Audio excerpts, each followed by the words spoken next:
So hello everyone, મારું નામ છે ધ્રુવ પ્રજાપતિ અને તમારું સ્વાગત છે આપણી ચેનલ ડિયર મેથેમેટિક્સ ઉપર.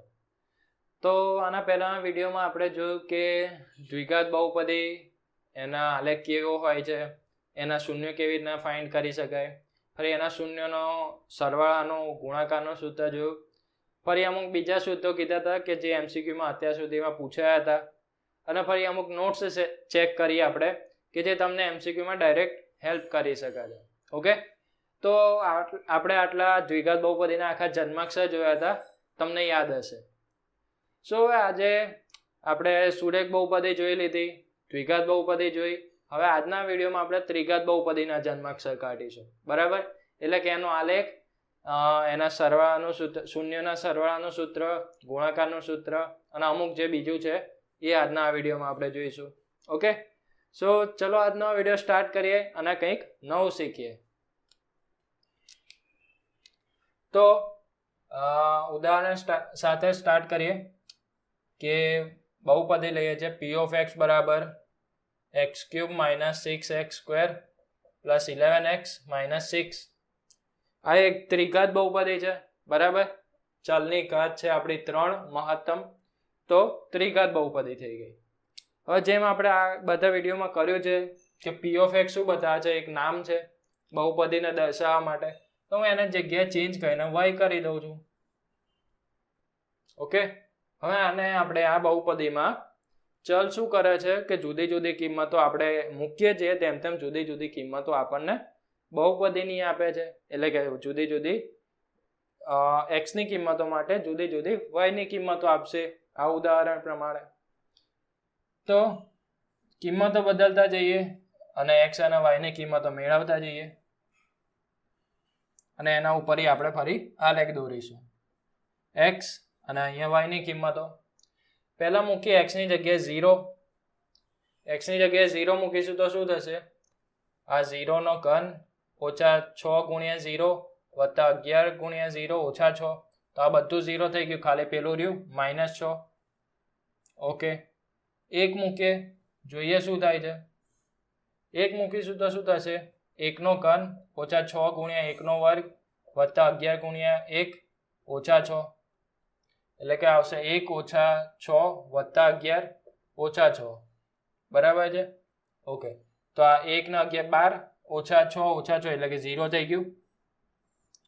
તો x ની કિંમત 1 હોય ત્યારે બહુપદીની કિંમત મળે છે 0, એટલે કે x બરાબર 1 શું થઈ ગયું આપણું? શૂન્ય મળી ગયું 1.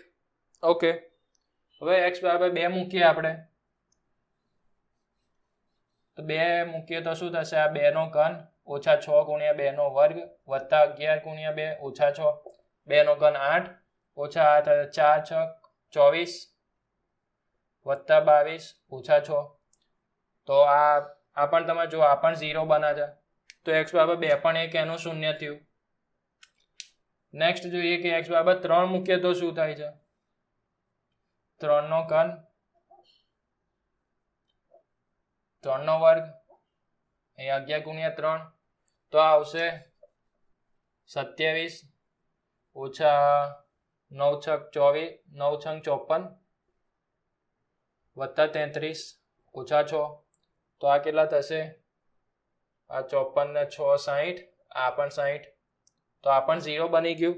તો x બરાબર 3 પણ આનું એક શૂન્ય થઈ ગયું. ઓકે, હવે 4 મૂકી જોઈએ. 4 મૂકીશું તો જોઈએ શું થાય છે. 4 નો ઘન ઓછા 6 ગુણ્યા 4 નો વર્ગ વત્તા 11 ગુણ્યા 4 ઓછા 6. તો આ થશે 64 ઓછા 16 6 96 વત્તા 44 ઓછા 6. એટલે કે આ કેટલા આવશે? 108 ઓછા આ થશે 96 ને 6 102, તો આ 6 આવ્યું. ઓકે, હવે એકાદ ઋણ કિંમત લઈ જોઈએ કે શું થાય છે. -1 મૂકીએ તો જોઈએ, તો -1 મૂકીશું તો શું થશે? -1 નો ઘન ઓછા 6 ગુણ્યા -1 નો વર્ગ વત્તા 11 ગુણ્યા -1 ઓછા 6. ઓકે, સાદુરૂપ આપીએ આનું શું થાય છે? -1 નો વર્ગ એટલે કે +1 થઈ ગયો, એટલે કે આ -6 થશે, વત્તા ઓછા 11 અને આ છે -6. તો આ કેટલું મળ્યું? -12 એટલે કે -24 મળ્યું આખું આ. ઓકે, બસ આટલી કિંમતો બહુ છે, હવે વધારે નહીં લેવી. અને આના ઉપર આલેખ દોરવાનો છે હવે.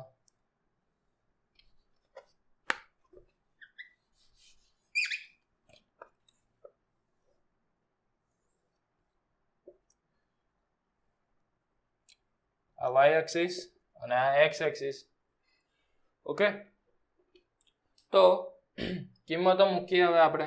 અહીંયા 0 આવે છે, અહીંયા 1 આવે, અહીંયા 2 આવે, 3 આવે, અહીંયા 4 આવે, અહીંયા 1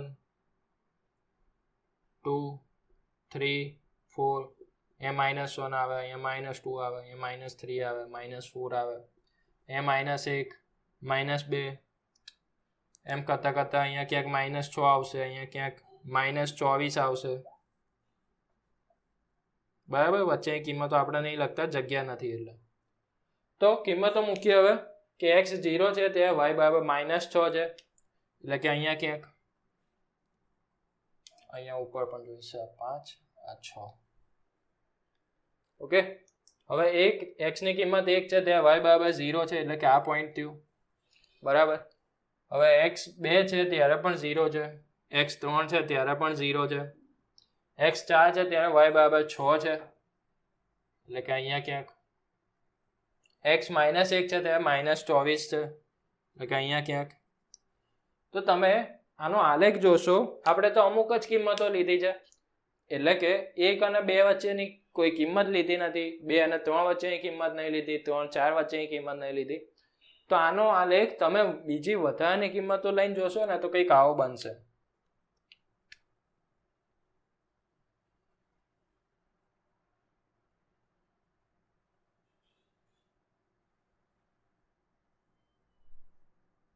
સમજ્યા? એટલે કે આવો કંઈક બનશે.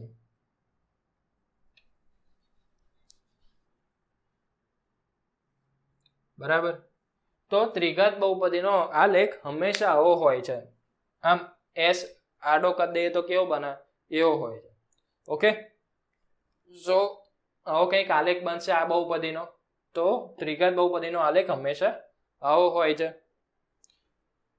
તો જેમ આપણે દ્વિઘાત બહુપદીમાં તમને ખબર છે કે અહીંયા શૂન્ય માટે મેં તમને 3 પોસિબિલિટી હતી, 3 શક્યતાઓ હતી, એ બતાવી હતી કે એના શૂન્ય મહત્તમ 2 જ કેમ હોય છે. તેવું આમાં પણ જોઈએ આપણે કે મહત્તમ શક્યતાઓ કેટલી હોઈ શકે આની. આપણી જોડે ત્રિઘાત બહુપદીનો આલેખ આ છે, ખબર પડી ગઈ? ઓકે, હવે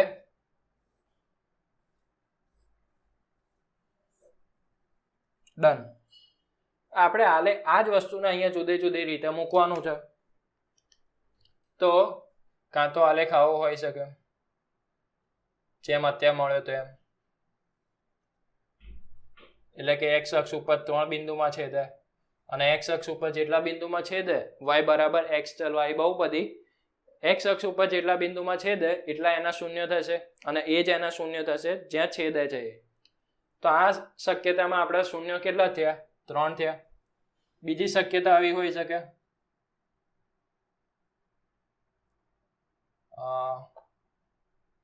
આમ નહીં,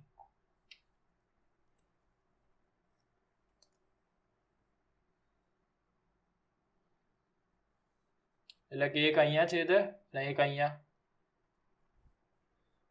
બરાબર, તો આ કેસમાં આપણે 2 શૂન્ય મળશે. અને હવે ત્રીજી શક્યતા એવી હોઈ શકે કે આવું કંઈક હોય,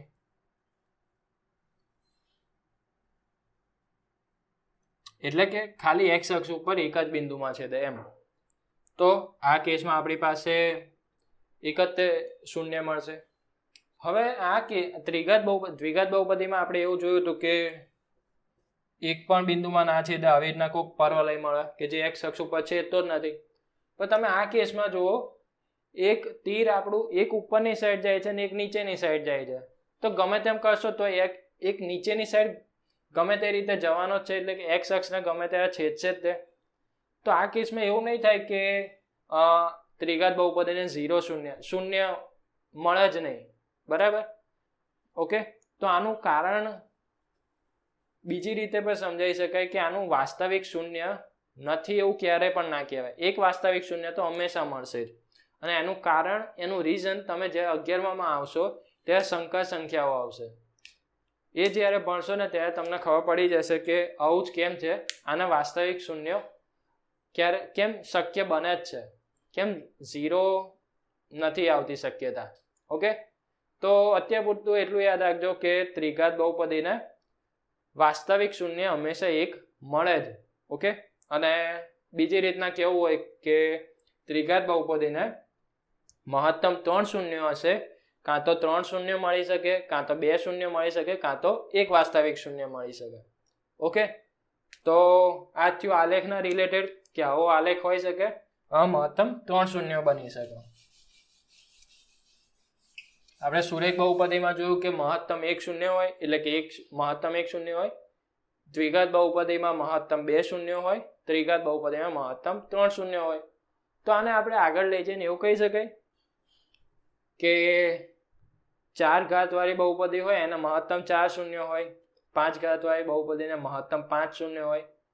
એવી જ રીતના ધારો કે કોઈ બહુપદીની ઘાત n છે, તો એ કેસમાં આપણી જોડે શું હોઈ શકે કે મહત્તમ n શૂન્ય હશે એના. બરાબર, જેટલી એની મહત્તમ ઘાત એટલા એના મહત્તમ શૂન્ય. બરાબર, મહત્તમ શબ્દ ધ્યાન રાખજો, મહત્તમ કહું છું, એટલા જ એના એવું નથી કહેતો. આગળ વધીએ હવે એના શૂન્યોનો ગુણાકાર ને સરવાળાનું સૂત્ર એને લાવવાનો ટ્રાય કરીએ. ઓકે, સો જેમ આપણે દ્વિઘાત બહુપદીને અવયવીકરણથી આપણે યાદ હોય તો એવું લખ્યું હતું કે કોઈ એક દ્વિઘાત બહુપદી છે એનું પ્રમાણિત સ્વરૂપ આવું થાય, એના શૂન્યો છે આલ્ફા અને બીટા. તો એને હું અવયવ પાડીને એવી રીતના લખી શકું કે ગુણ્યા એક્સ માઇનસ આલ્ફા અને એક્સ માઇનસ બીટા. બરાબર, આનું કારણ પણ મેં તમને કીધું હતું આગળ. તો હવે દ્વિઘાત બહુપદી છે એની જગ્યાએ હું ત્રિઘાત બહુપદી કરી નાખું, શું વાંધો પડે? એનું પ્રમાણિત સ્વરૂપ બદલાઈ જશે, બસ એટલું જ. મહત્તમ શૂન્ય ધારો કે 3 છે, આલ્ફા બીટા ગામા. ઓકે, તો પ્રમાણિત સ્વરૂપ શું થશે ત્રિઘાત બહુપદીનું? ax નો ઘન વત્તા bx નો વર્ગ વત્તા cx વત્તા d. ઓકે, તો હું આને અવયવ પાડીને આવીને લખી શકું k ગુણ્યા x minus alpha, x minus beta અને x માઇનસ ગામા. ઓકે, તો જેમ આગળ કહ્યું તો એવી રીતના ખાલી સાદું રૂપ આપવાનું છે આને કે કૌંસમાં આને એમનેમ રાખી દો x માઇનસ આલ્ફાના. આ બંનેનો ગુણાકાર કરો તો આ થશે x square minus x minus gamma x minus beta x. આ બંનેનો ગુણાકાર થઈ જશે બીટા ઇન્ટુ ગામા. બરાબર, હવે આની વારી. પહેલા એક્સ ને બધા જોડે ગુણો તો આ થશે એક્સ નો ઘન, આને એક્સ વડે ગુણો તો gamma x square minus beta x square plus beta gamma x. હવે માઇનસ આલ્ફા ને ગુણો તો શું થશે? Minus alpha x square minus alpha gamma x,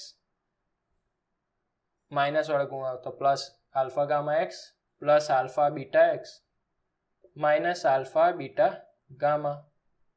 સાદુરૂપ આપીએ કે કૌંસમાં એક્સ ક્યુબ, એક્સ સ્ક્વેર વાળા બધા પદને આપણે જોડે રાખીએ, માઇનસ એક્સ સ્ક્વેર કોમન કાઢીએ તો શું રહેશે? Alpha plus beta plus gamma. બરાબર, માઇનસ એક્સ સ્ક્વેર કોમન કાઢવું છે એટલે હવે એક્સ કોમન કાઢવું તો શું રહેશે? બીટા ગામા, આલ્ફા ગામા અને આલ્ફા બીટા, એટલે કે alpha beta plus beta gamma plus gamma alpha. અને અચળ પદ તરીકે રહેશે આલ્ફા બીટા ગામા માઇનસ, એટલે કે માઇનસ આલ્ફા બીટા ગામા. કે અંદર ગુણી નાખીએ તો રહેશે કે x cube minus alpha plus beta plus gamma કે x plus alpha beta plus beta gamma plus gamma alpha કે એક્સ એક્સ સ્ક્વેર ઓછા આલ્ફા બીટા ગામા. અને આ બાજુ શું છે? ax નો ઘન વત્તા bx square plus cx plus d. Okay, તો હવે બંને બાજુ જે સહગુણકો છે એને ખાલી સરખાવવાના છે. તો અહીંયાથી શું મળશે? a બરાબર એક્સ ક્યુબનો સહગુણક જે કે છે, તો a બરાબર કે મળ્યું. હવે એક્સ સ્ક્વેરનો સહગુણક અહીંયા સરખાઈએ તો આ શું થશે? b બરાબર minus alpha plus beta plus gamma કે એક્સ સ્ક્વેર કે, તો કે ની જગ્યાએ તો આપણી જોડે a છે અહીંયાથી, તો આ લખી શકું. તો એના ઉપર શું મળ્યું? Alpha plus beta plus gamma બરાબર માઇનસ b બાય a. જેમ આગળ દ્વિઘાત બહુપદીમાં હતું સરવાળાનું સૂત્ર, એ જ અહીંયા મળ્યું કે ત્રિઘાત બહુપદીમાં ત્રણેય શૂન્યના સરવાળાનું સૂત્ર છે માઇનસ b બાય a. પણ અહીંયા માઇનસ b બાય a જુદું છે. અહીંયા b એટલે કે છે માઇનસ b એટલે કે છે એક્સ સ્ક્વેરનો સહગુણક, અને આ છે એક્સ ના ઘનનો સહગુણક. બરાબર? તો અહીંયા આને હું આટલું કાઢી નાખું છું, આટલું, તો વધારે વ્યવસ્થિત લખાય કે અહીંયા આ બહુપદી છે alpha plus beta plus gamma, એટલે કે ત્રણેય શૂન્યનો સરવાળાનું સૂત્ર છે માઇનસ b બાય a, એટલે કે માઇનસ એક્સ સ્ક્વેરનો સહગુણક ભાગ્યા એક્સ ક્યુબનો સહગુણક. ઓકે, આ b ની વાત થઈ. હવે આપણે આને સરખાઈએ c, એટલે કે આ વસ્તુ. c ના બરાબર શું આવશે? Alpha beta plus beta gamma plus gamma alpha into કે, એટલે કે કે ની જગ્યાએ તો એ છે, તો આના બરાબર શું મળ્યું? Alpha beta plus beta gamma plus gamma alpha બરાબર c અપોન a, c ભાગ્યા a. તો alpha beta plus beta gamma plus gamma alpha બરાબર છે c અપોન a, એટલે કે x નો સહગુણક ભાગ્યા x ના ઘનનો સહગુણક. તો આ શું છે? બે શૂન્યોના સરવાળાનું સૂત્ર ત્રિઘાત બહુપદી માટે. અને હવે નેક્સ્ટ લાસ્ટ વસ્તુ કે ડી ને સરખાઈએ આપણે. ડી બરાબર શું થશે? માઇનસ આલ્ફા બીટા ગામા કે આવશે અહીંયા, કે એટલે કે minus alpha beta gamma into a છે, તો અહીંયાથી શું મળ્યું? આલ્ફા બીટા ગામા બરાબર minus d by a. Alpha beta gamma નો ગુણાકાર છે, એટલે કે આ શું છે? ત્રણ શૂન્યનો ગુણાકાર, જે મળ્યું માઇનસ ડી અપોન એ, એટલે કે માઇનસ અચળ પદ ભાગ્યા એક્સ ના ઘનનો સહગુણક. ઓકે, તો આ ત્રણ સૂત્રો છે ત્રિઘાત બહુપદી માટે. બરાબર? આ યાદ રાખજો. અને આનું સાદું રૂપ યાદ રહે તો ઠીક છે, બાકી તમારે એક્ઝામમાં તો નથી પૂછાતું, પણ આપણે ગણિતના સ્ટુડન્ટ છે તો આમ વિચારતા આવડવું જોઈએ કે કેવી રીતના આવ્યું હશે, જાણવું જરૂરી છે. બરાબર? તો આટલું છે તમારા સિલેબસમાં ત્રિઘાત બહુપદીના રિલેટેડ. ઓકે, સો આશા રાખું છું કે આ વિડીયોમાં તમને સમજ પડી ગઈ હશે, ત્રિઘાત બહુપદી વિશે સમજ પડી ગઈ હશે. ઓકે, જો કોઈક ડાઉટ હોય તો ફરીથી એક વખત વિડીયો જોઈ લેજો, અને આ વિડીયોને તમારા ફ્રેન્ડ સાથે શેર કરજો, જેથી એ લોકોને પણ કંઈક ડાઉટ હોય તો એ પણ શીખી શકે, એમનો પણ ડાઉટ સોલ્વ થઈ શકે. બરાબર? તો હવે આ વિડીયોને અહીંયા જ એન્ડ કરીએ. જરૂરથી આની એક વખત પ્રેક્ટિસ કરી લેજો. મળીશું નવા વિડીયોમાં. ત્યાં સુધી ગુડ બાય.